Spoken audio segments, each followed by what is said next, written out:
planned. It's been months in the making. I'm going to keep my opening brief because I want to preserve as much time for our featured guest. I get that nobody's here to listen to me speak. Several years ago, Safe Parenting, is that better, has identified excessive cell phone use and screen time as a detriment to our kids, as a dangerous mental addiction in its own right, and even worse, a pathway into which other, more physically harmful addictions, such as substance abuse, alcohol abuse, gambling, or eating disorders, can manifest as kids go down the dangerous digital rabbit hole. Of course, SAFE's primary goal is always to try to prevent these addictions from forming in the first place. An education of both our kids, but even more importantly, our parent body, is the single best tool we as a community have in our arsenal. The relationships you make with your kids, the parenting style you employ, the examples you yourselves set in your own lives are by far the greatest predictors and contributors to whether or not your kids will form addictive behaviors later in life. We have all come to recognize that screen time and screen usage has become a scourge, gobbling up our kids' attention, their homework time, their play time, and their sleep time. All this integrated with a tool, the smartphone, that provides many useful benefits, as it simultaneously provides harmful consequences. Is it too late? Are we even able to put this genie back in its bottle? Having read The Anxious Generation by Jonathan Haidt, I believe we can, together with your cooperation.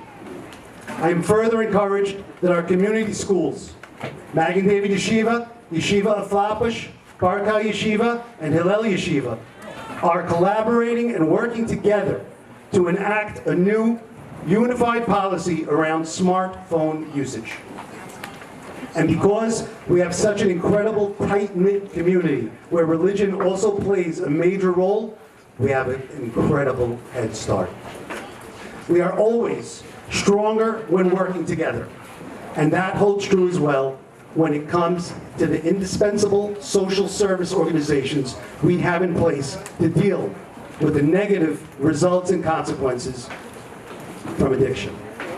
In that vein, SAFE is proud to be partnering with Sephardic Bikor Cholim and Simha on tonight's program.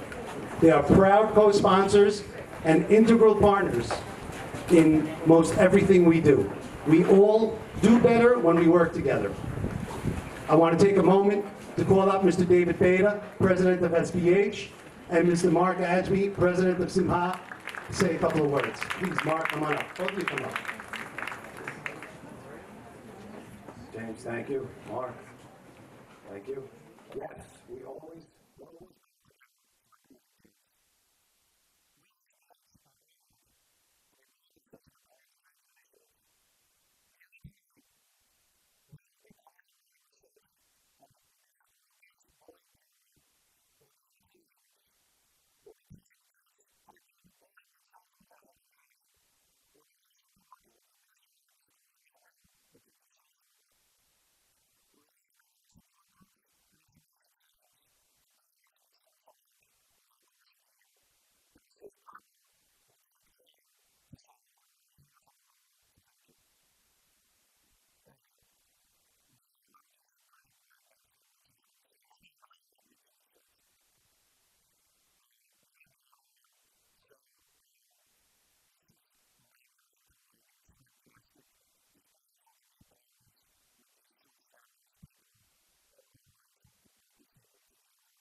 you, gentlemen.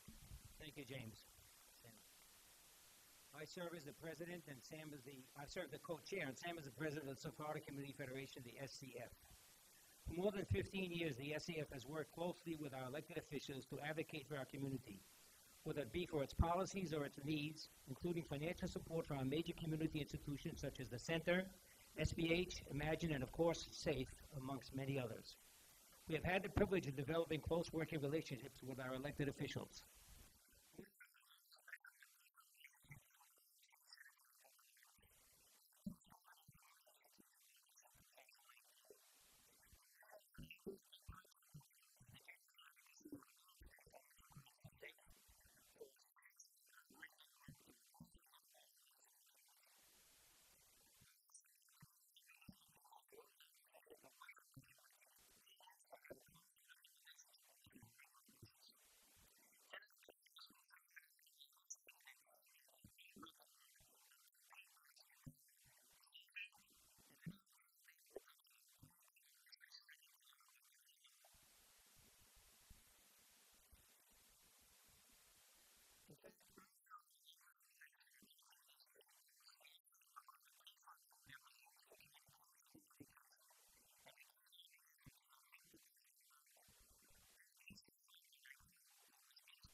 I will answer that in about 3 minutes. If you don't mind, I just want to say a few things up front. So the first is, in my early research, I studied emotions, including positive moral emotions and emotions like awe. And there's something about awe and beauty that opens our hearts and opens our minds. And this is a really beautiful venue. I'm just like sitting here admiring it and enjoying this beautiful evening, and especially watching that cloud over there. That cloud is so gorgeous. And if you just look at it for about 5 or 10 seconds, it will actually make you more receptive to new ideas. So just take a look at that. The second thing I want to say is, somebody in the audience when I was signing books said, "Thank you for getting this community all riled up." And I thought, yes, that's what this is about. That, as we'll talk about, or if you read the book, it's all about collective action. The reason we got trapped in this is because we were each on our own, facing all the same dilemmas, but we can get out if we act together. And then a related point is the best locus, the best place for collective action is schools. Because you've got a group of parents and teachers and administrators all involved, all focused on the education and welfare of the students. And the best kind of schools, it turns out, as far as I can tell, is Jewish day schools, yeshivas, religiously oriented schools. And it's not unique to Judaism, although Judaism has this amazing advantage, which is, as I was talking about with Rabbi Dana, for 1 day out of 7, your kids have a legally mandated normal childhood. All the other kids are on their screens all day long. So Jewish communities, especially more Orthodox, or I should just say, practice it. If you honor the Sabbath, and you come together, and you have this community center, you're 3 steps ahead of everybody else. And part of the reason I agreed to give that talk to Tikva, when I was not done with revisions of the book, and I was saying no to everything, but I was presented with the opportunity to speak to leaders of 50 Jewish day schools. And I'm so glad I did it, because every day I'm getting emails from Carolyn Brick and others about how these schools are taking action. So it's really, really inspiring. I think that's all my preliminary words. So now I'll answer your question. Okay, so I think I've forgotten the question, but it has something to do with the great rewiring. Play-based childhood to phone-based childhood. Okay, so the overview of the book, I can give it to you. I'll give it to you 2 ways, both very short. The first is that for all of human history, for all of mammal history, so hundreds of millions of years, there was play. Play is a feature of mammalian life. Baby lizards don't play, but all baby mammals do. And it's essential for wiring up the brain. It's how our offspring, they interact. You have to interact with the 3-dimensional world. And in that interaction, and you fail, and you fall, and you get in fights, and you have fun, and you have excitement, in that interaction, repeated tens of thousands, hundreds of thousands of times, the brain wires up to be effective in the child's life. Play is as essential. I can't say quite it's as essential as oxygen, because you die instantly without oxygen. But it's up there on the list of the top 5 or 10. And for all of human history, kids had a play-based childhood. Now, there were periods where we crushed childhood, the early industrial revolution, but the 20th century was a golden age of childhood play. Until the 1990s. And in America, we freaked out. We thought that if we ever let our kids out, they'll be abducted or sexually abused. And there's a lot of reasons why this belief suddenly came in, and happened in Canada and the UK also at the same time. So we all started pulling our kids in and saying, I can't let you out there until you're 18, 16, because it's not safe out there. Now, the older members of the audience, we grew up during a crime wave. There were crazy people biting off other people's ears and killing. I mean, there was, the 70s was nuts. The 90s was really safe, like crime plummeted. But we were overprotecting our kids. But that's okay because, look, there's this amazing new internet, and the kids love it. And so we kind of thought it was okay. The kids were like, okay, they're not outside, they're not playing with each other, but they're interacting with computers, and it's going to make them smart, and it's going to give them careers in Silicon Valley. So the play-based childhood kind of fades out gradually. But even as late as 2010, teenagers were still sometimes meeting up and having adventures in the real world because they all had flip phones. You can't spend 10 hours a day on a flip phone. You use it to communicate. You go do something. So the millennial generation, which includes many of you, your mental health is fine compared to, you're actually a little healthier than the previous generations. It's the period 2010 to 2015. This is the key historical period where everything changes in the blink of an eye, because you go from everyone having a flip phone in 2010 to the front page, to the iPhone is 2007, but it only gets popular 2011, 2012. So teens are switching frantically from flip phone to smartphone, these amazing new smartphones. In 2010, the first one gets a front-facing camera, so now you're taking pictures not of the sunset, but of yourself. Everyone gets high-speed internet, unlimited data plans. Instagram comes out in 2012, most of the girls join. So the life of a teen in 2010 was still a recognizably human childhood. The life of a 13 or 14-year-old in 2015 is no longer a recognizable human childhood. It's become a phone-based childhood. Older people in the audience, think about all of the adventures you had as a child. Think of all of the fun things you did. Think of all the jokes, the laughs, the practical jokes, all the stuff you did in the real world. Now imagine cutting that by just taking 80% of it just out, just it never happened, and that's your childhood. And you replace that with an unlimited number of video games, porn, and liking people's posts and worrying that people didn't like yours, which doesn't count. It's not really sociable. I'm sorry, I said this to be brief. That's the sort of the overview of the book. That's what happened to us. The shortest way of summarizing the book is that we've overprotected our children in the real world, which is where they need to grow up, and which it's increasingly safe. And we've underprotected them online, which is where they are growing up, and which didn't seem so bad in the 90s, but it's become incredibly toxic for some of the reasons that the previous speakers mentioned. So that's the big picture. If you haven't read the book, that's the Cliff Notes. That's great. A little anxiety provoking. For those with older kids, it's anxiety provoking. For those with younger kids, I find it triggers them with something like, I'm not going to do that. Like we're gonna fix this. We're gonna. Yeah, for sure. This essay, I was just going to read this paragraph from the book. It's written by a 14-year-old, and this appeared in the Free Press. I was 10 years old when I watched porn for the first time.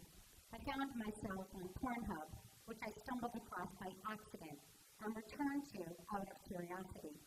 The website has no age verification, no ID requirement, not even a prompt asking me if I was over 18.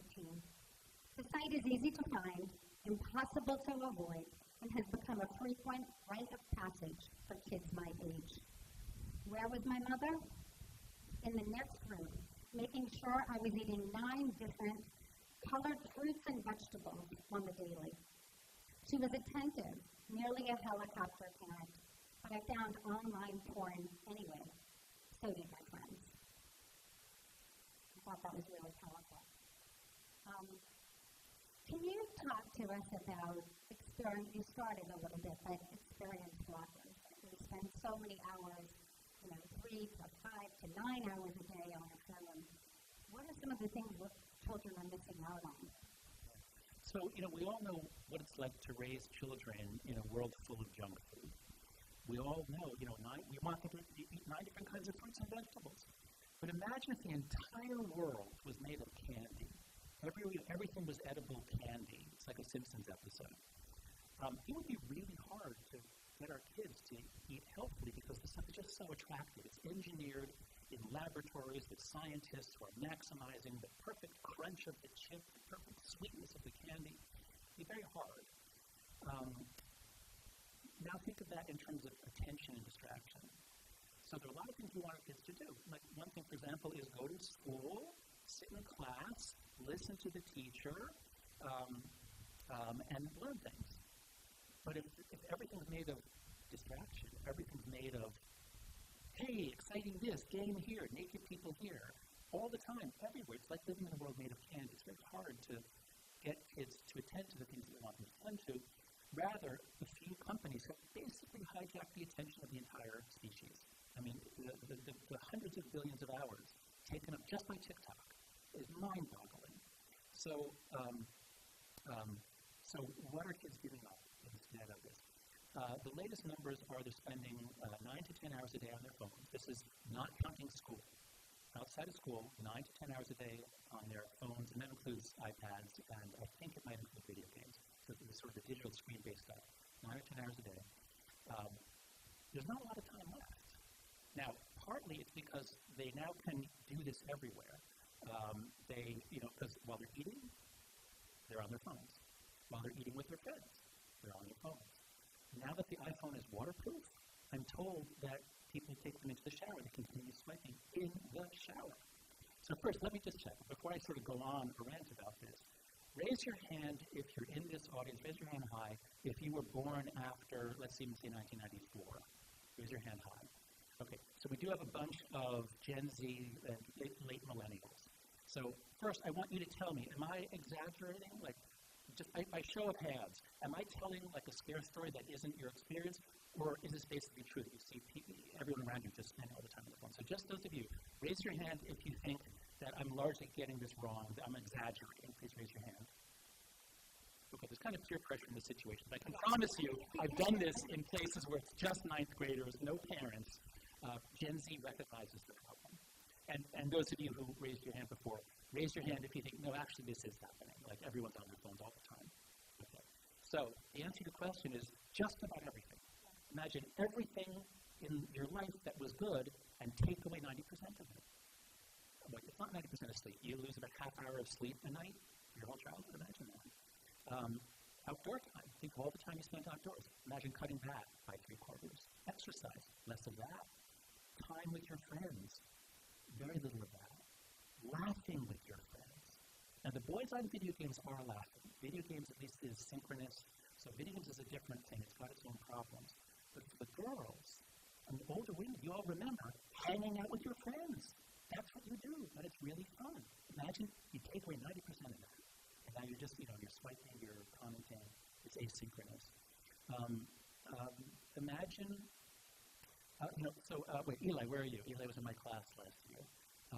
So I teach a course that's called Flourishing. Eli was in it, and Eddie is going to be a student. Where's Eddie? Okay, and Eddie. So this is great. I come out here to this community. I find, hey, one of my former students, one of my kind of incoming students. We find that these are NYU students. These are smart kids. They're in a business school. They want to do something. They want to make something. They want to achieve something. But a lot of them are spending 5, 6, 7 hours a day just on social media. If you give away all of your attention, you will not amount to anything. You cannot do anything if you don't have focused attention for a long time, applied year after year after year. It takes a long time to build a business. It takes a long time to get a PhD. It takes a long time to do anything that matters. Imagine an entire generation giving up 6 to 8 hours a day, meaning there's no time to do anything that matters. In the book, you also mentioned it's not having hobbies. I think about how many hours I spent as a little girl coloring and needle coloring and imagining spending time alone, which maybe leads to somebody wanting to be a writer one day. Reading. No more books. No more books. No. Yeah, books and hobbies gone. I don't want to exaggerate. Not gone, down 60, 70, 80%. So in the book, you talk about 4 harms. You talk about social deprivation, sleep deprivation, attention, fragmentation, and addiction. You've mentioned some of them. But since this is a safe event, maybe you could talk about addiction. Yeah, no, great, let's do that. Right, that's the other exciting thing I wanted to mention in my opening remarks was the connection to safe. Because I don't really know anything about chemical addictions, alcoholism. I've been reading a little bit about digital behavioral addictions, and since I've turned in the book manuscript, I'm learning more. And addiction is such an important feature of all of this. And so, I guess I'll just give you this brief overview, which is the key neurotransmitter is dopamine. Raise your hand if you kind of have some sense what dopamine is and what it does. Raise your hand if you, okay, so most of you actually do. So the key thing about dopamine is it's not just the reinforcer for pleasure. It's not like oh, I did something that, tasted good, or it was pleasurable, and I get the pleasure in my brain, like, okay, now I can relax. It's not that at all. It's actually evolution's way of saying, wait, that felt good, do more of that. Do more of that, eat more of that, get more of that. And if you have to work for something, you're climbing a tree, you get a cherry, you eat it, it tastes great. You go, you find more cherries. That would be sort of slower dopamine. You strive, and you get your reward, and this trains you to do things that were good for us evolutionarily. Now imagine instead of that kid climbing in a tree getting cherries, and I have such fond memories of finding like mulberry tree. Like when you're a kid and you find like berries and can we just eat these? I don't know, can we check with our mothers? No, let's just try it. It's like so exciting to find food. So that's like the way evolution made us. But if instead you imagine kids just strapped down to a gurney and just being fed drips of sugar water, or mulberry flavored sugar water, like that's what the digital environment is, because whichever company does a better job of keeping you strapped down, they're the ones that make money right like the other company. So we've really got to stop this. We've got to understand kids' brains are developing. Their prefrontal cortex, which is the seat of inhibition, is the last part of the brain to develop. This is why teenagers are famous for risk-taking, or they used to be, I should say. Teenagers used to take a lot of risks because they have their emotional centers are very strong. And they're attracted to a lot of things, and they like to drive fast or jump off of swings they like excitement, but their frontal cortex isn't so good at restraining them. So they would do things that could get them hurt. And it used to be that teenage boys used to get hurt much more than any other group. And that's not true anymore. Teenage boys now get hurt slightly less than their fathers and grandfathers get hurt, because they're not doing anything that could get them hurt. So, let's see, your question was actually about addiction. So let me get back to dopamine. So dopamine is the thing that tells us this was good, do more of it. And if you are deluged with dopamine, if you are doing something that gives you so much quick dopamine over hours, over days, the brain seeks homeostasis.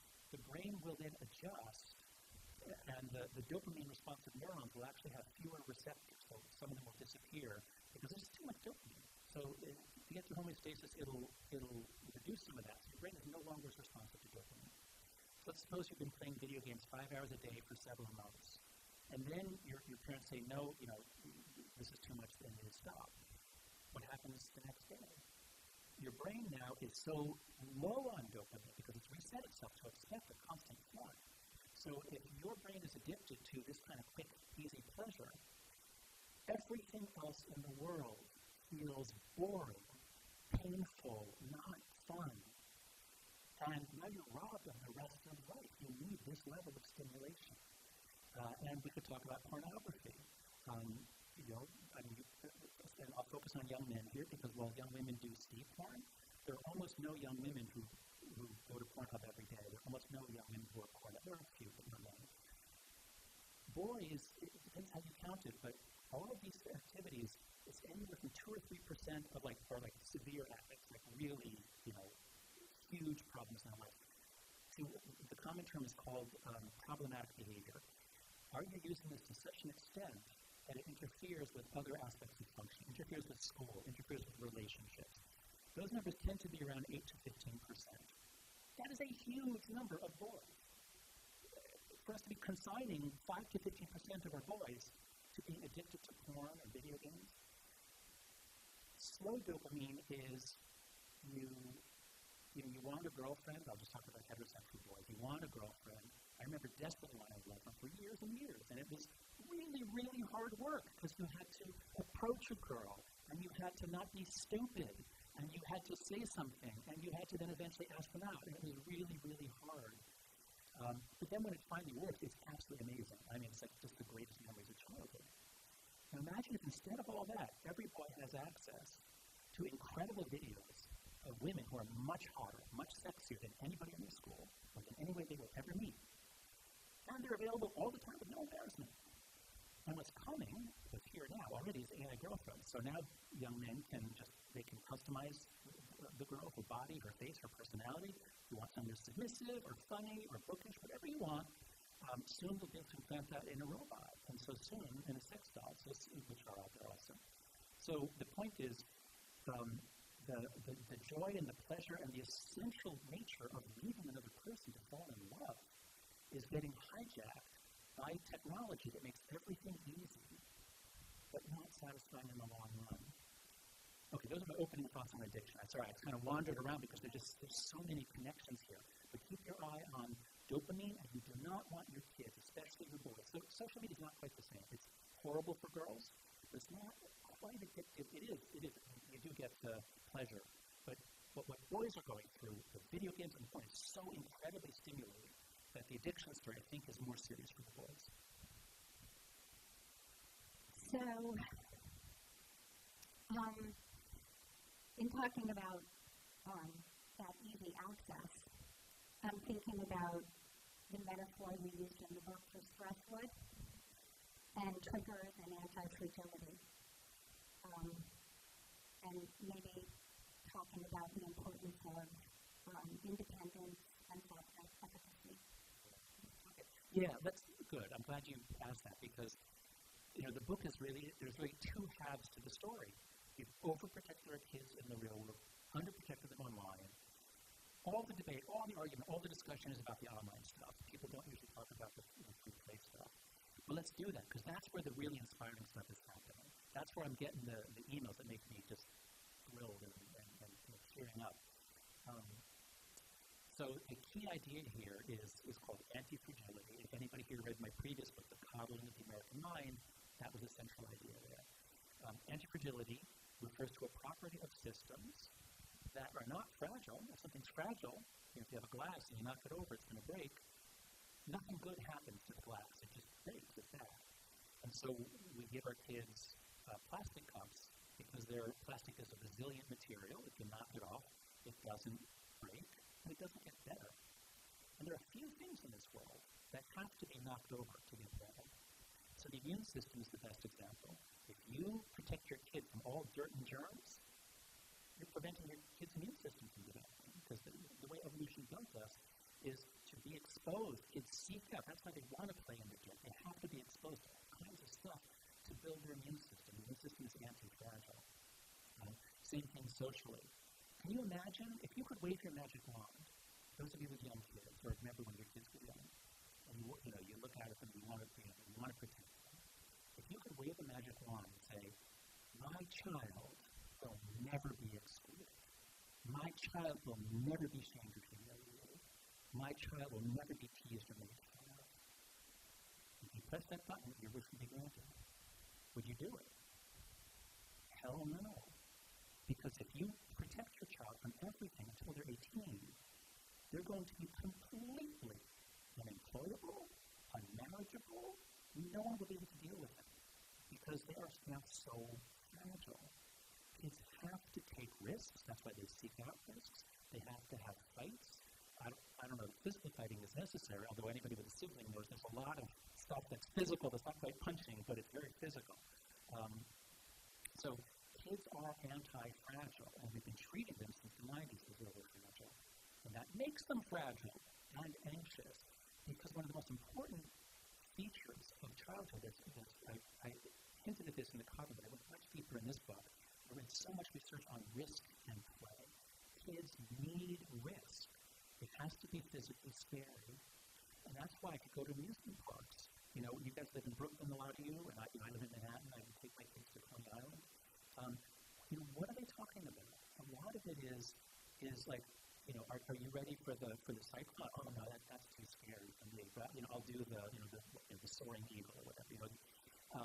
Kids are trying to get the right dose of fear. You need fear. If you're on a swing set, you want to go as high. Your kids will grow so high that they're a little afraid. Why do they do that? Because they're programmed to. They need to. If you test yourself, you push back the boundaries, and then you find out you're capable of more, and you find out, you know what? I'm afraid, but then I keep going, and I'm not afraid. And if we prevent kids from experiencing that, what happens? They come to NYU, they come to schools all over the country, they have not faced much risk, the boys have never done anything risky. The first sign of difficulty, they will, because they don't have the courage, they don't have the experience to push ahead, to and know that, the world throws obstacles at you, you keep going. So anti-fragility is one of the key developmental concepts in the book. And so don't just leave this talk resolving, I am not going to let my kid have an iPhone. I am not going to let my kid play video games. I am not. What's your kid going to do all day? Play with other kids. And you guys are the best situated to have that happen. Because think about older people. Think about the way you were raised. Your mom says, get out of here. I'm busy. I've got work to do. What are you doing inside? Go out, and then there are other kids around, and you play, and you come back at dinner time. That's the way it used to be. I understand in most parts of America, you can't really do that anymore. But you can if you're more intentional. Now, you probably can do that. I don't know if there are playgrounds, if you can block off streets, or if you have a community center like this. It's really, really important to give your kids a lot of unsupervised play. Let me say that again. Unsupervised. That means you're not there in case they get hurt. That means you're not there to help them in case they get into trouble. I'm not talking about 2- and 3-year-olds. Be there for them. They can fall off anytime. But 7, 8, 9, that's when kids used to go out and get this practice. We have to train ourselves. We parents have to train ourselves to overcome our anxiety and realize our kids are actually as capable as we were, but we never let them show it. So that's the other half of the story is delay the screen-based childhood. You've got to give them back a play-based childhood. And you can't give one kid a play-based childhood. It should be at least 3 or 4. Get a few, well, that's a lot of you guys have 3 or 4 kids. But, ideally, several families working together, a whole school, a neighborhood. If you all get together and you say, you know what, me and the parents of your 3 best friends, we were talking. I know you're about to turn 10. You really want a smartphone, but we really want you to have a fun childhood. We don't want you to just turn into a zombie. So we're not going to give you a phone or an iPad until you're in high school or whatever you decide. But it should be at least high school for the phone. But instead, we're going to give you a really fun childhood. And we're going to raise your allowance. Go someplace. Go get lunch together. Go do something. So we have to really think about undoing that transition from 2010 to 2015. Undoing it, if you're going to take away the phone-based childhood, you must. You've got to give them back a play-based childhood.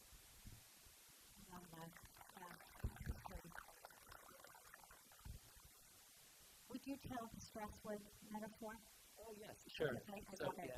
So this was an amazing find that, so I'm always looking for examples of anti-fragility in the real world. In nature, evolution has created a number of them. But, life on this planet is what made it through millions of generations of selection. And evolution has hit on certain strategies to cope with threats and damage and attacks and predators. So here we're in a tropical sort of place. Well, not tropical, but, ocean. In the Caribbean, there are a lot of palm trees. And, there's a lot of wind. What does wind do? Wind pushes on trees very hard. And the way evolution works is if the tree bends, that triggers a response in the cells that get compressed. They literally change structure to become more resistant. And when that change happens and that wood becomes a little different, the name for it in biology is stress wood. It's wood that has been stressed and therefore got stronger. And so think about your kids that way. If your kids go out, if your kids are going out for a bicycle ride and you're thinking, well, what if they get lost? What if they get a flat tire? And then suppose they do actually get a flat tire and they have to walk 2 miles back home. That's great. That's what you want to happen. That's how they build stress wood.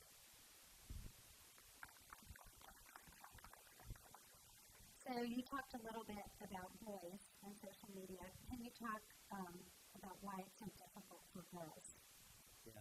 Originally, I thought that the book was going to be mostly focused on girls and social media, because that's where the evidence is clearest of an association between so girls who use social media more than 3 hours a day are 3 times as likely to be depressed and anxious as girls who are very light users or non-users. So that's very clear that there's a correlation.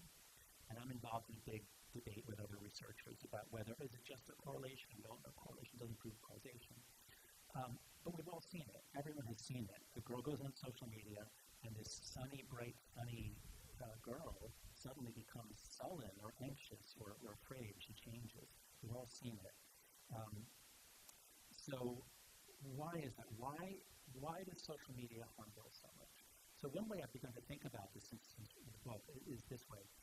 Think about what a trap is. If you want to trap an animal, you have to have bait that the animal likes. You don't want to, if you want to trap raccoons or whatever, you're not going to, well, I guess raccoons eat anything, so never mind. But, if you want to trap a certain animal, you use food that the animal likes. And then the definition of a trap is once they take the bait, they cannot escape. Something closes, they're trapped. Suppose you are Meta and you want to trap girls. Because you want to get all of their attention. You want to get every waking moment of their attention to sell advertising. What would you use as bait? How about what Mary said about Barbara? Or what Barbara said about you? Do you want to know? Yes. If you're a 12-year-old girl, yes, you want to know. Girls have a much more developed social map. Girls are trying to understand how everyone's related to everyone. They're much more interested in relationships. Boys are much more socially clueless, right? Most of us, we rely on our wives to remember our friends' birthdays and things like that because we're just clueless. The girls and women they're much more interested in social relationships. So that's how you trap a girl. Now, boys, they're on it. There's all kinds of problems. They do stupid challenges. Social media hurts boys in a lot of ways. But in terms of addiction, social media is a trap for girls, okay? So that's the attraction. But the second part of the trap is they can't escape. Well, once everyone rushed onto Instagram in 2012, that's when Facebook buys it, it's hugely popular. So by 2014, 2015, everyone's on Instagram, all the girls. And now, how do you escape? If you get off, you're totally isolated. And teens are more afraid of being socially isolated than anything else. They're more afraid of that than of you being mad at them, your parents. So social media is a perfectly designed trap for girls. And once it gets them, it holds on to them. And one of the things that it does, one of the ways it traps them, is these algorithms that the senator was just talking about. These algorithms that AI learns exactly what they want even before they know what they want. And there are a lot of people who, the algorithm figured out that they were gay before they knew it because of the reaction times of looking at photos. So these things are incredibly powerful. And they're not out to hurt you, but it just turns out that if a girl is interested, she puts in anything about dieting, well, now she's going to get photos of very thin women, photos of anorexics who are pro-anorexia, who are urging them on. Nothing tastes as good as thin heels, something like that. So you get these horrible ideas, the worst possible ideas, and images and role models to be sent to adolescent girls, one after the other. So, again, it's like you strap them down, you put on the mask, and you feed them stuff that's really bad for them.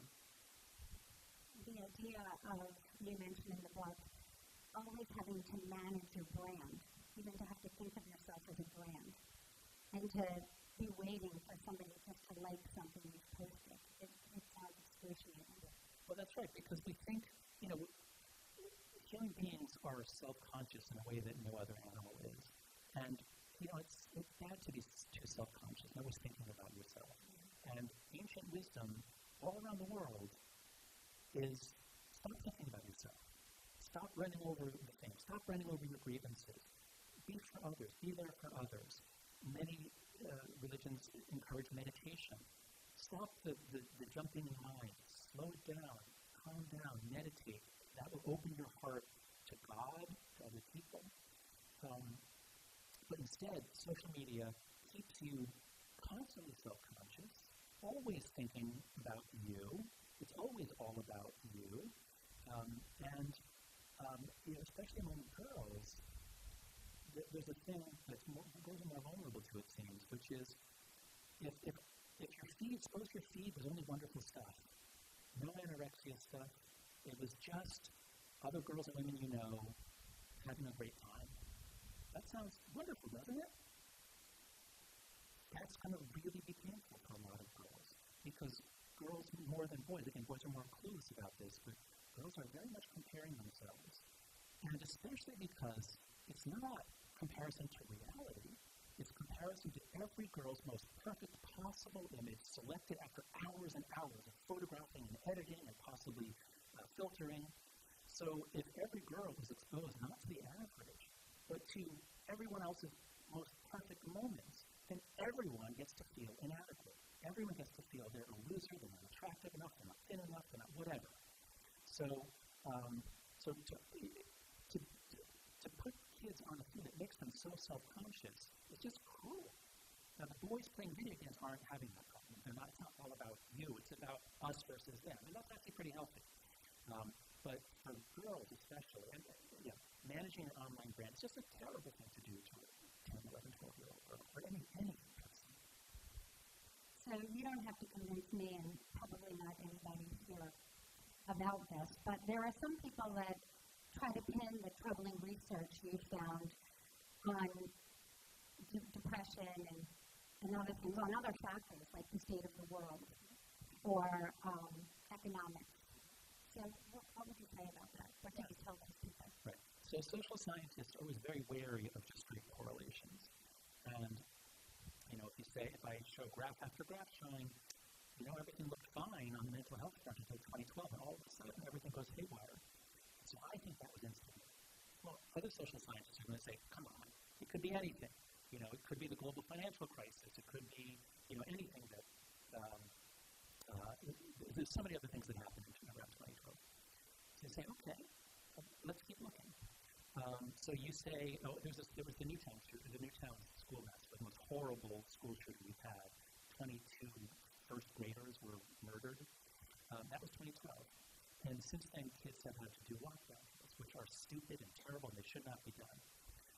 But we did it all over the country. So you might say, couldn't it be that? So I say, well, yeah, the timing is right. But why do we find the exact same thing in Canada, Australia, Great Britain, we're seeing in Scandinavia? Really, they're all freaked out because of the Newtown shooting? So the fact that it's international wipes out almost every uniquely American thing. The global financial crisis is the only thing that's global that could have framed this. But that was 2008, 2009, and mental health was fine for several more years. And then when the economy starts getting better, 2011, 2012, that's when the epidemic of mental illness arises. So there is no one's even come up with an alternative explanation that fits the fact that it's international and that things were fine in 2010 and horrible by 2015. Nothing else fits that. In addition, there's now experimental evidence, which I'm in debate about, but there are a bunch of experiments where you ask young people to go off social media for a month. What happens? There was just a meta-analysis published saying, nothing, some show benefits, some show costs. There's nothing going on there. Well, my research assistant, Zach Roush, as some of you saw in the talk, we looked through all the studies. It turns out the studies that get kids off of social media for a day or two, they don't find benefits. Of course not. If you're addicted to something, you have withdrawal. If we knock out those and then we quote things properly, they almost all find benefits. So this is experimental evidence, not correlational. So that's why I just get increasingly confident. Every time people throw another explanation at me, I look at it and it turns out, if you look at it, it actually supports the story that I'm telling. I've not found anything that really contradicts it. I mentioned this before, Jessica Leahy come speak to us at Safe Parenting about 3 years ago, and she talked about, in terms of alcohol and drinking, holding kids off as long as possible.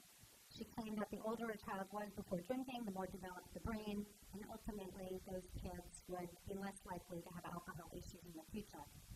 How is social media the same? Yeah, so social media is addictive in a way that nothing else is. Heroin and cocaine, again, I'm not an expert here, but heroin and cocaine are apparently very difficult addictions to break. And they really rewire dopamine. It's really hard to get out of that. But there never was a school that I've heard of where 95% of the kids were doing heroin or cocaine. Nicotine is also very addictive. It's hard to quit a smoking habit. But there there never was a school where 95% of the kids were smoking. In the U.S., the peak year of high school smoking was 1997, and 37% of American high school kids smoked. I never touched the stuff, and my friends never smoked. So 1/3 smoked, high school students, which means 2/3 didn't, because you didn't have to smoke.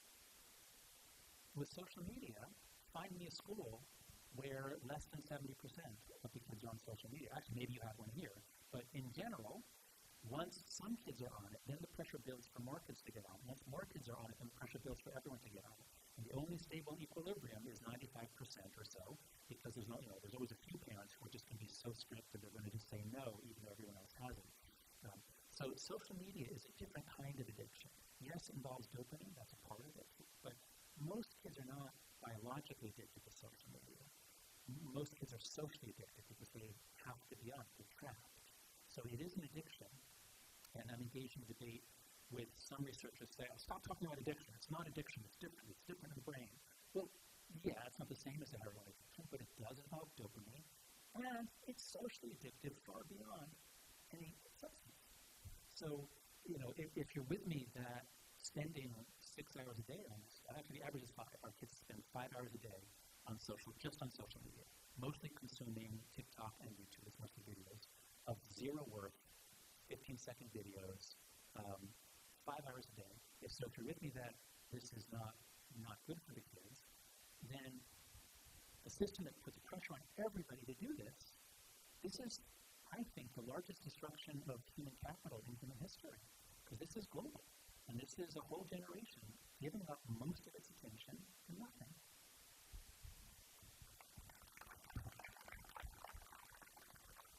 Okay, I'm going to shift gears a little bit and bring the focus to our community. Okay. So I find the concept of social contagion super interesting. We are a tight-knit religious community. We have large families, and we influence one another. There is some variation, but overall, we live similarly. And for that reason, I believe we can use the concept of social contagion for our benefit. Our schools have begun to act. Can you explain social contagion and describe what our schools and parents can do to protect our children from the virtual world? I'd love to hear your ideas. Okay, sure. So social contagion I usually use in the book to describe the way that people will take on emotions or self-diagnoses or stories from other people. And girls are more open to social influence than boys are. Again, boys are a little more clueless. They're literally a bit more on the autism spectrum on average. So social contagion doesn't work as well for boys, but among girls, things spread. And so if 3 of your friends say they are anxious, that's actually going to make you much more anxious if you're a girl, especially. So social contagion usually we think of as a bad thing. But I think that you're right to point out that beneficial ideas, beneficial ways of living can spread too. So that's absolutely right. But let me add in one of the key points I want to make tonight for this community, which is the importance of a binding community that is so binding that it constrains you. So in all the analysis we've done, there's some hints of this in the book. We've done a lot more since then. What we find is that the rates of depression and anxiety were pretty stable until 2010, and then they go up for everybody, for all groups. There's no group that's unaffected. But there's some groups that are not very effective. They're just up a little. And they are especially religious conservatives. So it's long been known that conservatives are a little happier than liberals, adults and children. It's a very stable finding over many decades. And it's thought, conservatives live in more binding communities, they have more stable, more order. I mean, I've written a lot about, my book, The Righteous Mind, is all about the difference between liberals and conservatives. Liberals are a little bit more creative, they choose different, but the happiness thing has been there for a long time. What happens after 2012? Conservative kids get a little more depressed and anxious. Liberal kids get a lot more. Do the same thing for religion. There's a question on the major study of high school kids in this country, the Modern Future study. It's like, religion is very important to my family. Do you agree with that? Strongly agree? Do you disagree? So it's a 5-point scale. What we find is that if you break out the kids who say yes to that versus the kids who say no, the kids who say, yes, religion is very important to my family, they get a little more depressed and anxious. And the kids who say no, they get a lot more depressed and anxious. And over again, what Zach and I are finding is that if you are bound into a religious community, and progressive religions branches are less binding, but especially conservative religious communities bind you very tightly, they restrict your choices, they pressure you to do things. I was having a conversation with James very kindly, James that invited me to his wonderful house on the beach. And we were talking out on the beach about this community, and he said, yeah, but there's a dark side, there's a bad part, because I was saying how great I think communities are, but sometimes there's some downsides. And he said, we all know so much about each other. We all know each other's business. We grew up together. In some ways, I'm still going through stuff I went through in high school with the same people. Okay, that sounds kind of bad, right? Maybe. But then he says, you can't invent a new identity even if you want to, because I'm trapped in this community. Now, 20 years ago, that would have sounded to a lot of people like a bad thing. Like, okay, there are good things and bad things. But guess what? The fact that you can't invent a new identity is your salvation. The fact that your kids can't just decide who they're going to be and make up a totally different identity, influenced not by the people around them, but by crazy people on the internet who are chosen by algorithm for their extremity, means that your kids aren't being washed out to sea. Secular liberal kids are being washed out to sea, especially the girls, by social media. So now more than ever, being bound into a community is good for you. I've been writing about this for 20 years because Emil Durkheim, my favorite sociologist, writing in the 1890s and early 1900s, Emil Durkheim coined the term anomie, which means normlessness. If you're in a place, like a lot of New York City, where anything goes and there's not really a community and you can do what you want, it's that great, it's freeing. But when there are no clear norms, kids flounder. Kids benefit from coming from a place with clear, strong, firm norms.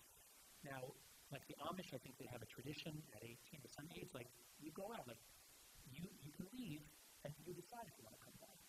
But those first 18 years, you're bound into our customs and our traditions. So my point is, community has always been important. We've known this in sociology forever. Robert Putnam spoke Falling Alone. But man, since 2012, it's a lifesaver.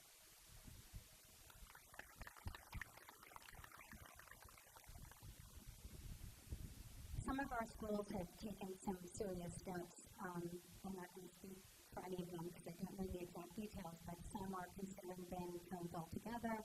Some are offering contacts to parents and asking them to form their own groups. There's a sample contract in the brochure we gave out tonight if you'd like to take a look at it. There's a lot of website information in that brochure as well, theanxiousgeneration.com, Let's Grow. So please look at the brochures for some of that information. What would you suggest to this group of very loving, attentive parents who want to do the right thing? There are some school administrators here as well. What would you tell us? I'm thrilled to have this opportunity to talk to an audience that's so focused on education. So first, raise your hand high if you are associated with a school in any way. Teacher, administrator, raise your hand high, because there's a lot of you. We start by talking to you, because let's talk about what you can do in school. And then we're going to talk about crossing the divide that most schools, most secular schools, dare not cross, which is telling the parents what they should do at home. Okay, let's start with what you should do at school. There's no question about this. The phone is the greatest distraction device ever invented. For older people, imagine you're sitting in social studies class, you're in 7th or 8th grade, it's 1990 or something, and there's a new rule.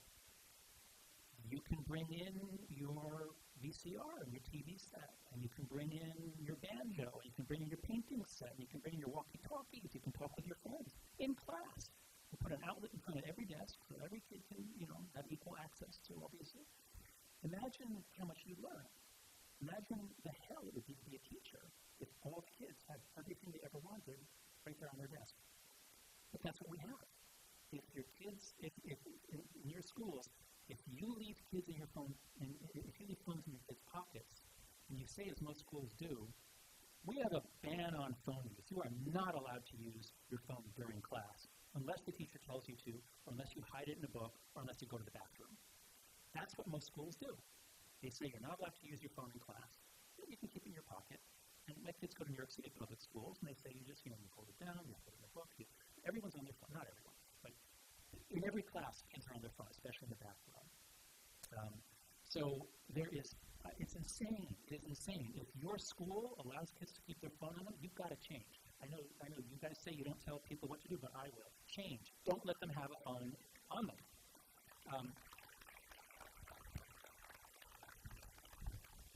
And the phone caddies at the front of the room are no good.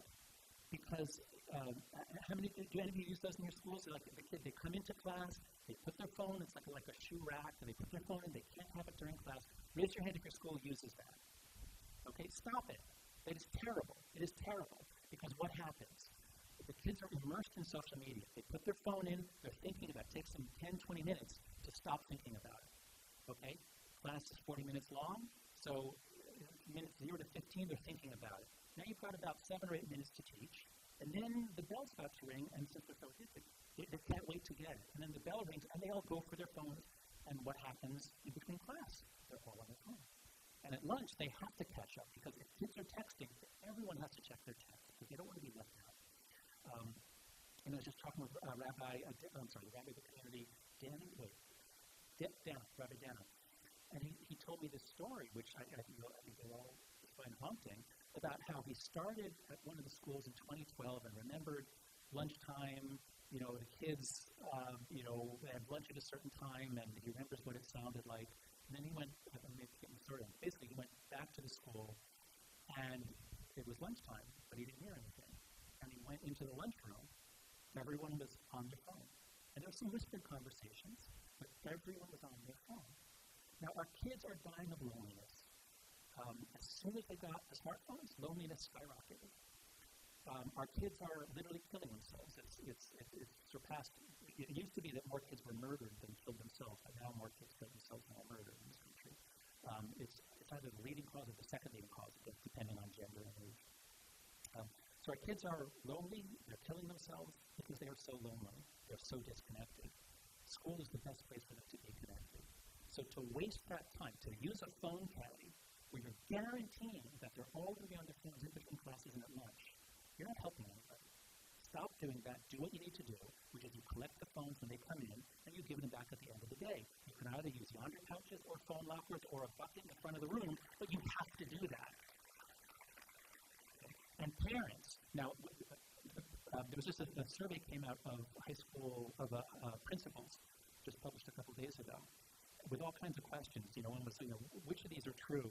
Our kids benefit from finding mental health resources. 4% said yes, whereas our kids are being made lonely by the device, 90%. I mean, the principals all hate the phones. I talked with Chancellor Banks, the New York City Schools Chancellor.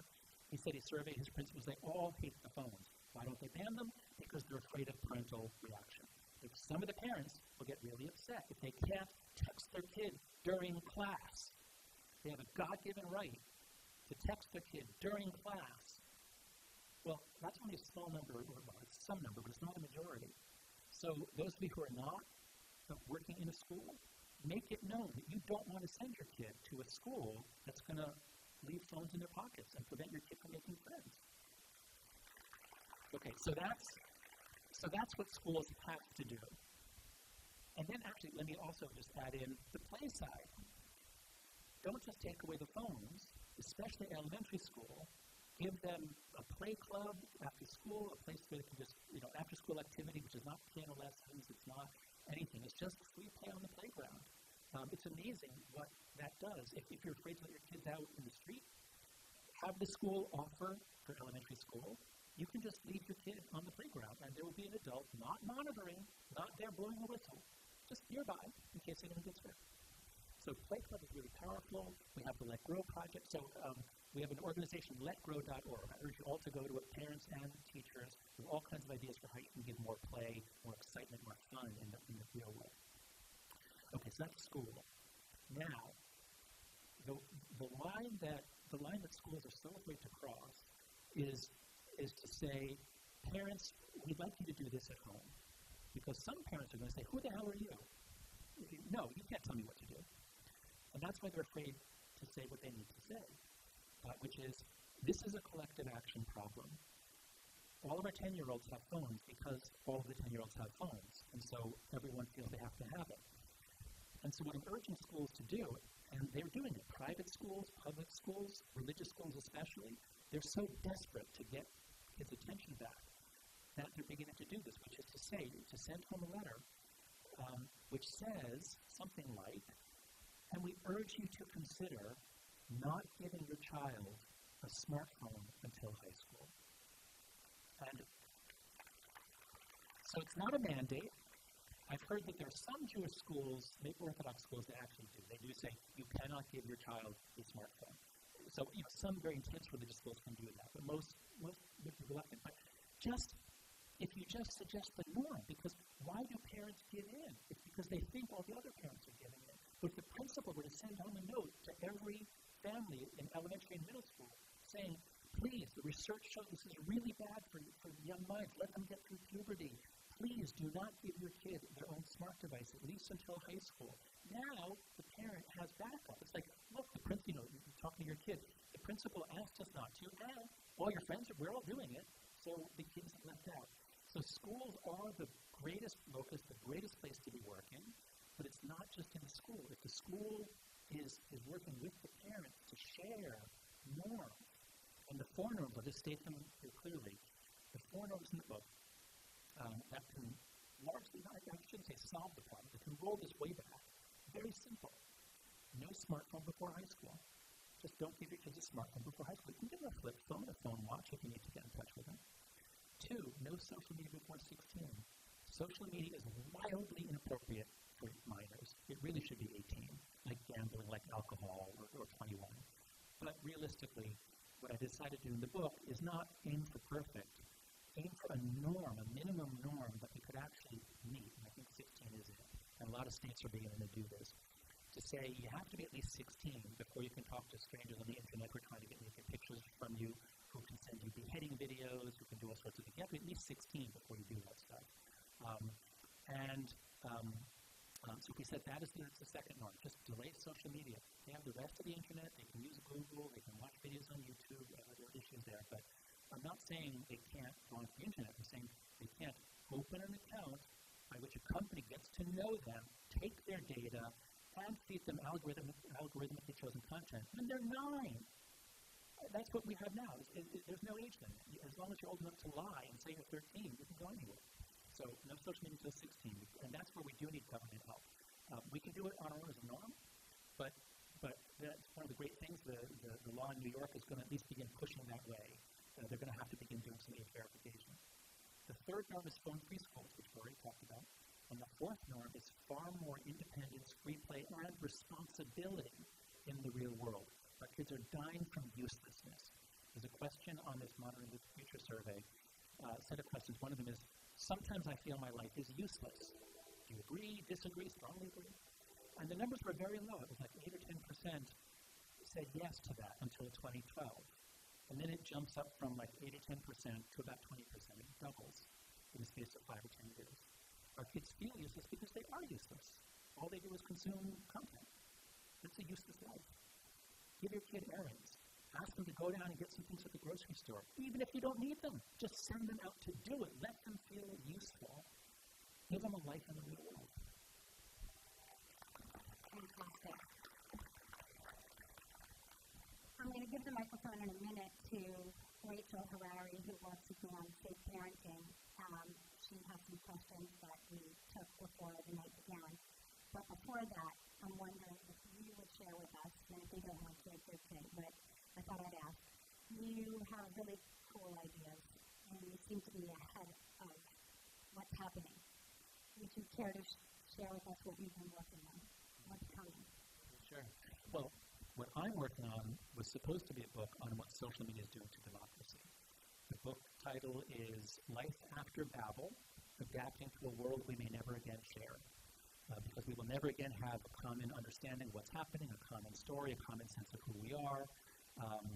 We'll never have that again. So how do we reinvent democracy for this post-Babel world? That's the book that I started writing 2 years ago. And I thought I'd open the book up with what happens to kids when they join social media, because I had some research on that from the Crawling American Mind. So I thought I'd write this democracy book with just like a chapter on the kids. But once I laid it all out, I looked at all the graphs, I saw it was international, I realized, oh my God, this is gigantic. This is not like some interesting, this is like one of the, as I said, the greatest destruction of human capital and potential in human history, quite possibly. So then I realized, whoa, I have to write a whole book on this. So I asked my editor if I can split it in two, and she said yes. So I wrote this book first. And my plan was put the book out in March, promote it for a few months, rest for 2 months over the summer, and get to work on this really hard democracy book. That was my plan. But the book has taken off around the world like wildfire because everyone sees it. Everyone is desperate for guidance. Everyone working with kids sees the catastrophe. And so what I realized is, for whatever reason I was put here on this earth, I'm 60 years old. Nobody knows how much time they have, but I'm assuming I have maybe 10 more good years of like really, cognitive decline is actually quite steep, as we've been talking about in recent months. I figured at least 10, as a professor, you can go pretty deep into your cognitive decline without losing tenure. But if I have, 10, 12, maybe 15 more good years, working on this is going to have 100 times more impact than anything else I can do. And this is the thing that, if there's pearly gates in St. Peter, like this is the thing I'll point to and say, this is what I did with my life. So there might not be a next thing, in that I've told my publisher I'm not even going to touch the next book for a couple of years. I'm trying to do a 3-year project to roll back the phone to this childhood globally. And I don't want to start another nonprofit. I started too many. I hope you don't mind, I'll just say, we are trying to raise money to pay the staff, and so if you go to anxiousgeneration.com, there is a donate button, because NYU has allowed me to collect money for a special account, which is what I'm using to pay my chief of staff and my researchers and the whole team. So my plan is to spend the next 3 years at least totally focused on this.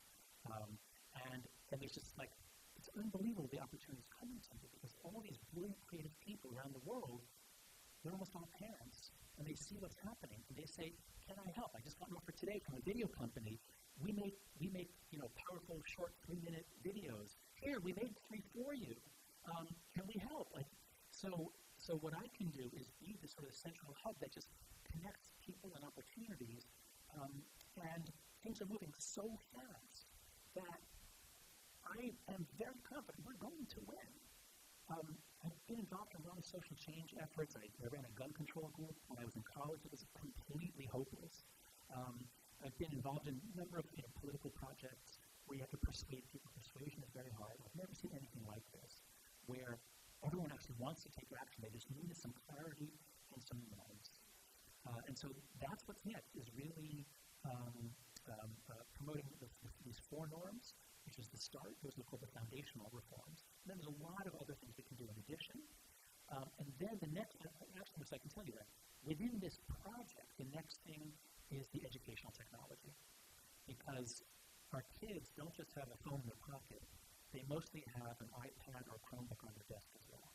And so even if they take the phones away during the school day, there's still a lot of them are still able to watch videos, porn, text each other during the day. What do the people who invented this technology do? They don't give their kids smartphones. They don't give Steve Jobs didn't give his kids use an iPad. They send their kids to the Waldorf School of the Peninsula, which has a no technology policy. There is no technology in the classroom. Paper and pencil, teacher. Now, they have a computer room. Of course, kids should learn how to use computers. They should learn to program. They should learn to use computers. They have a computer room. But the people who made this technology understand how distracting it is, so that they don't want this stuff in their kids' schools. The rest of us, they push it on us for free because they want to hook our kids on Apple versus PC. But I don't know enough to say to schools, stop using all that stuff.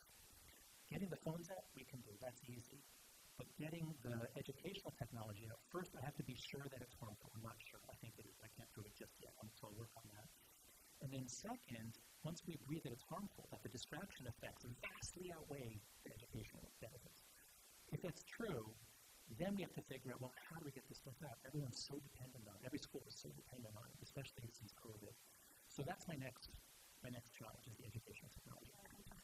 Did you have those books to give away if you want to use? Yes. So yes, I am. So I'm trying to raise money for this movement and an allied movement. I co-founded an organization called LetGrow.org, which I mentioned.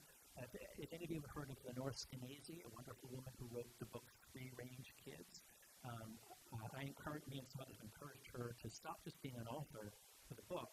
You need an organization. You need to scale up 100-fold.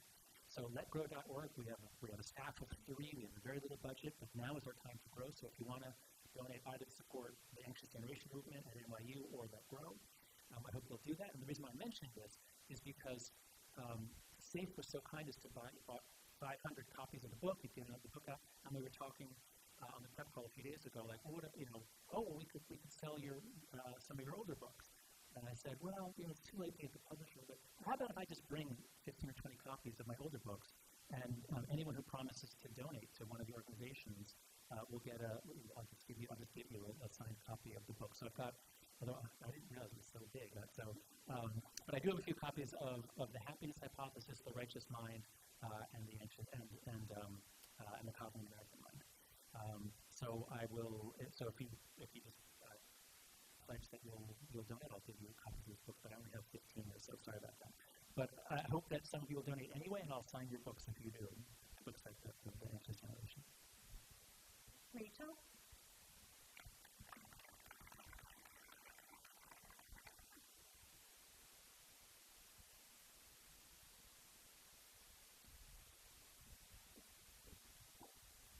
Thank you for everything you shared. This is absolutely fascinating and interesting. And as you can see by the turnout, something that's on all of our minds.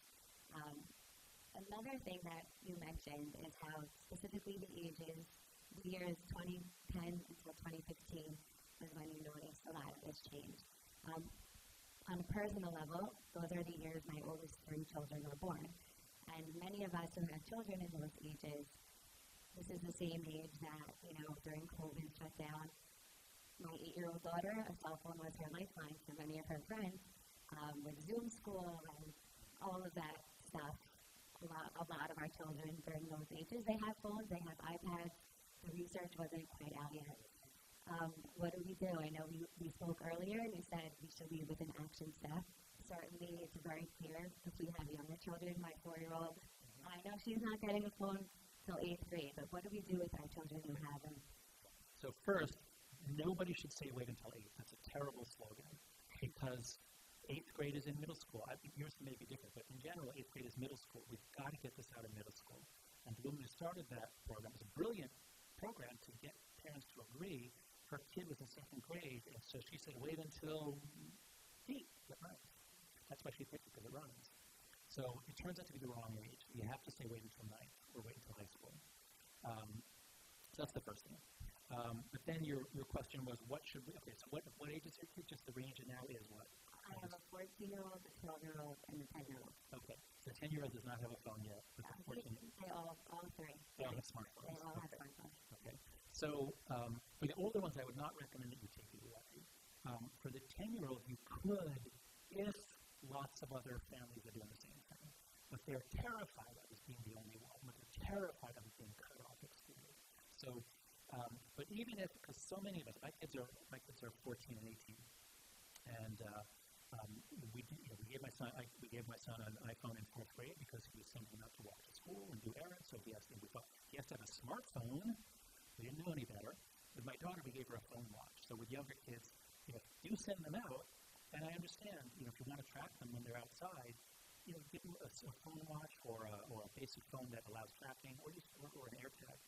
So definitely delay the smartphones. But if you've already given them, yes, it is. Once their social life revolves around it, it's very hard. But there's a lot that you can do.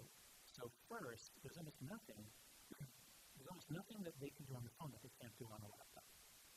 So the rule in my house was, for my daughter especially, was when you come in, you put your phone on the kitchen counter and you charge it, and you're not allowed to have it during the rest of the day. Well, sometimes there are things you have to do with the phone, but it stays there. Now, she can still watch videos on her laptop. She can still send texts. But computers are not quite as addictive as touchscreens. The touchscreen, the delay, it's touch, get, whereas the computer can move the mouse and click and the page loads. So computers are not as bad as the smartphone. So you can limit the use of the smartphone. You don't want to cut them off from texting their friends. But you do want to limit the amount of video that they watch, because the TikTok, Instagram Reels, and YouTube Shorts, those are horrible. Your kids should not be watching that. Movies are good. Stories are good. Humans living stories. The short videos are not stories. They're just little bits of garbage. So what I would say is you can still put on restrictions. Be sure to do it with other families so your kid doesn't feel that she's being isolated. Absolute restrictions on mealtime, like nobody should have their phone on them. At mealtime, the phones go in a different room. Nobody can look up something that's relevant to the conversation. Bedtime, you have a certain time, half an hour before bedtime, no screens, certainly no phones. So it may be too late to take it away, but you can put a lot of limits on. And your goal is not just screens bad, get off screens. Your goal is to return life in the real world and focused attention. And so if you keep your eye on that, then that will help you put some real limits on their use. It's when it's always available. Half of our kids, half of American teenagers say that they are online almost all the time, which means there are times when they're looking at you, but they're thinking of their phone. And then as soon as they can, they'll look at their phone. And so that's why the phone is so pernicious, much more so than a laptop. Thank you so much. It's very helpful. The second question that I have is, you mentioned 16 years old is around the time that might be a social norm for social media. Do you recommend that when we do start to allow social media, we should maybe explain or give our children tools or strategies when it comes to that, rather than just saying, here's the phone, you're ready? I mean, I suppose it can't hurt, but, and I suppose you should tell your kids to not use heroin and not smoke marijuana. You should tell them all kinds of things. They're going to care 100 times more what other kids are doing than what you say. So I'm not against education. I'm not against telling them what to do, but it's a thin reed against the onslaught of the digital world. So I'm not sure what to say about this. What you definitely don't want is to have your kid have a social media account that you can't get to and no one can get to. I don't want you monitoring your kid's texts on social media, but especially after a kid commits suicide, then, either you can't even get into their account. And I'm sorry, I shouldn't have said that, because it is, I don't want to be too much of a scaremonger. That was a bad example. But what I'm getting at is, because even if you do say that you need their password, you're just going to create other accounts that you don't know about. So that's why we need government help to say you cannot create an account until you can show that you're 16. So I'm not really sure what to advise. I would say for girls, Instagram and TikTok are the worst. For boys, TikTok and YouTube, boys are more on YouTube than girls are. So I'm not really sure once you look at that, I'm not sure what to say. And that's why I'm totally focused on delay rather than detail. Now, the algorithms is very important, and it's a different line of attack. So I'm thrilled about that. But I don't have good advice for you. I need to learn more about that. I have one more quick last one. This was sent by somebody in the audience, and they thought it was just crucial to bring up. What role do parents play with their own social media usage and modeling the right behaviors for their children? Yeah, I think I get asked that question a lot, because I think a lot of us feel guilty because we know that we're ignoring our kids for our phones a lot. So parents are very afraid that they're causing the problem. And if your kid is an infant or a young toddler, yeah, you should stop that. And the reason is because when they're very little, it's like the first thing they're getting is the eye contact and the face-to-face, the making faces. So, when your kid is young, especially if you're a mother staying at home, you have multiple kids, you've got a lot of other stuff to do, and it's boring, and so I understand the need to sometimes multitask like that. But what you want to avoid is what's called continuous partial attention, where the kid is interacting with you, but you're only partially interacting with them. That's actually very disturbing to them, and that actually inhibits the normal, the magic of the subtlety, the speed with which we can do face-to-face.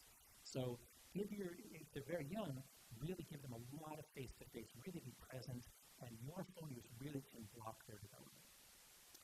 When they're 12, 13, 14, and you say, get off your phone, and they say, but you're on your phone all the time, is that really the reason why they're on their phone? Or is that just that they're very, very good at giving you a counter-argument to make you feel guilty? And I think it's the latter. So our kids are not copying us. When they're very little, they do. When they're teens, they're not copying us. They're copying what's influential. And what used to be influential was the high-status kids in their school. Now it's the influencers who have the most followers. That's what they're copying. So if they have that example to copy versus you having perfect phone habits and I'm not addicted to my phone, that might be helpful, but it's not going to make a big difference for the most part. Thank you so much. Wait, let me just close. I just want to say thank you all so much. This was so beautiful. What a lovely conversation. I think your cloud worked. We were all open and listening, and this was very inspiring. And I think there's a lot of hope here. We can work together. We'll find our way, and we're loving parents. And so I have a lot of faith that we're going to help you. Thank you. Can I just say just one final word? Because, I don't want to end on my last words being, that's not going to make much difference. Right. I wanted to, that's why I came up on stage is give us the optimistic view. Give me something to say, you know what, in 2034, the world is so much better. Tell me why I can and should believe that. I think we need that. Yeah. Because the reason to be optimistic is that change is happening so fast just in the last few months. Everybody was ready to change. Just in the last 2 or 3 months, the Surgeon General put out a call that there should be warning labels. The Los Angeles school districts are going phone-free. New York City is going to go phone-free. The announcement will be sometime next week. The state of Virginia is going phone-free. States and cities all over the country are going phone-free. Parents are writing to me, telling me stories. My child wanted to ride his bicycle up and down our street. We live in a cul-de-sac. I never said yes. When I read your book, I let him out, and now he rides up and down. He's so proud, and now other kids are coming out and riding too. Things are happening all over the country. Things are being unleashed. Childhood is being restored. And so we are going to win on this. I guarantee you, we are going to win, and you know we're going to win first? Right here, in communities like this, in religious communities, religious schools. We're going to win, and you're going to do it. Thank you so much. Thank you all. And thank you. Give yourselves a round of applause. I want to tell you something. As a community member, I am so proud of this turnout, of this energy, of this interest in this topic, and that's my optimistic view. The fact that we're all here. Thank you.